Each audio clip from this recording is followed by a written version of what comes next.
Egunon ikusleak, gaurkoan astelena martxoak 10 hemen gaude berriro zuei notiziak emateko. Gaurkoan gure gizartean pairatzen ari garen arazo oso larri batez hitz egitera gatoz.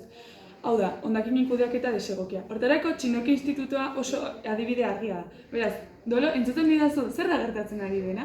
Eskerrik asko Kontxi, zuk esan bezala hemen gaude Beasaingo Txindoki Institutuan, eta egia esan izugarrizko kuxiadea ikusten du nire inguruan. Eta honetaz informazio gehiago jakiteko eskola honetako kontxierjearen gara joango gara. Hementxe nago hain zuzen Beasain Txindoki Institutuko konserjarekin, Pantxike. Eta Pantxike, zer gertatu da hondamendi hau dena pasatzen? Izugarrizko lotxea mateitz, hau hainela urte batzuk kriston leku zoragarri ez da, oain ikustez danaz da horrez beteta hau, adibidez, ikusi.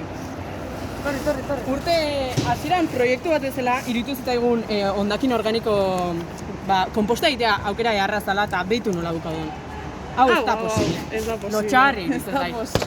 Eta lehengo hasten iniziatiba behintzet badago. Lehengo hasten ikasle batzuk garbitzen ibili ziren. Eta ikusten zuenez, intzuen lana eta aso saiatzen baino haizek dana jasotzeo, betik. Argazki bauzkezuen lehen? Bai, oain txertako ez dut. Beno, hauexek dira Txindokiko ikasleek ateratako argazkiak. Eta ikusitzak ez zuen argazkietan gehien bat plastikoa nabarmentzen da, baina bai daude zilarrezko paper asko eta hondakin organiko asko. Hauek asko kutsatzen dute gehien bat plastikoak eta zilar paperak, baina hondakin organikoak ere inpaktu bisualean asko eragiten du. Beraz, beharrezkoa da zabor hau dagokion edukiontzira botatzea. Hementxe nago, eskola honetako ikasle batekin, nola izan duzu? Inglesia naiz eta batxiko ikaslea naiz. Oso ondo, eta orain galderatxo bat egin dizu. Nola sentiarazten dizu zure eskolan zaborra horrela kudeatzeak? Egia esan inpotentzia asko, ze azkenen batzu saiatzea birziklatzeko gauzak eta horiek dagokion lekuta botatzen eta ikusten zu jendea dana lurra botatzeola edo behar dan ez dola botatzen behar dan lekura eta saiatzen gara batzu zerbait esaten baino ez digute kaso asko egiten, orduan ikusten zu ez daola asko egiteko. Ja. Eskerrik asko Lucia. Zertan ari da ikasle hau? Ei! Zertan ari zara?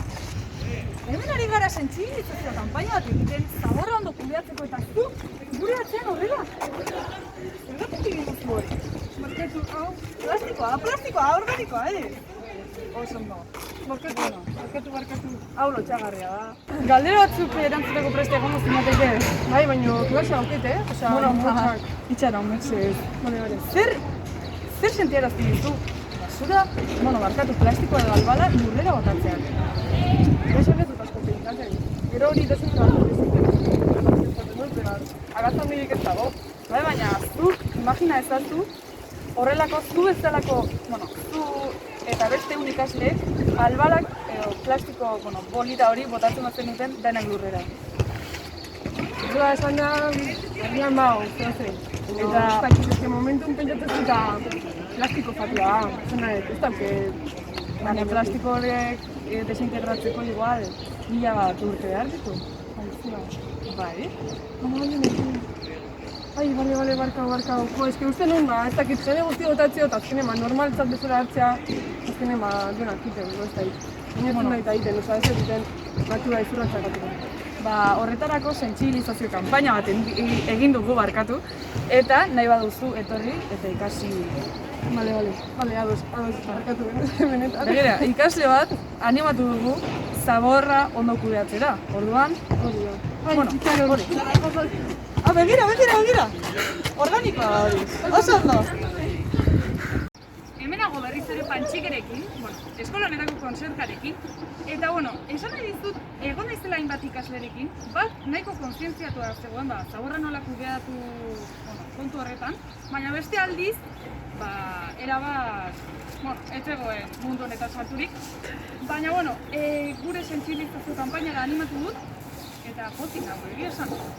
Hori alde batera utzita, zer ikusten dugu hemen oain dela duela desente, hasitako beste proiektu edo iniziatiba bat, eta ikustezue.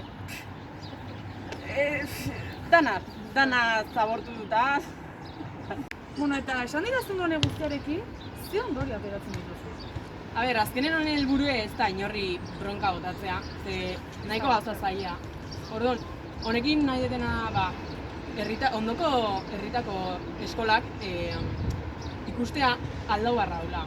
Ezin deula hola seitu, ze bestela etorkizunea oso beltza daula. Orduan, iniziatiba eukita eta denon launtzakin lortu daitela. Hoxe. Oso ondo, eskerrik asko Pantxiki. Eskerrik asko Dolo eta gainontzeko guztiei. Badakizu honek oso ondorio larriak dakartzala gure gizartearentzat eta gure planetarentzat. Adibidez, beroketa globala, animalien desagerpena, inpaktua ingurumenean, baita gure osasunari kalte egin diezaioke. Eta beste hainbat ondorio oso larri. Beraz, espero dut honekin zerbait ikasi izana eta ea hobetzen dugun.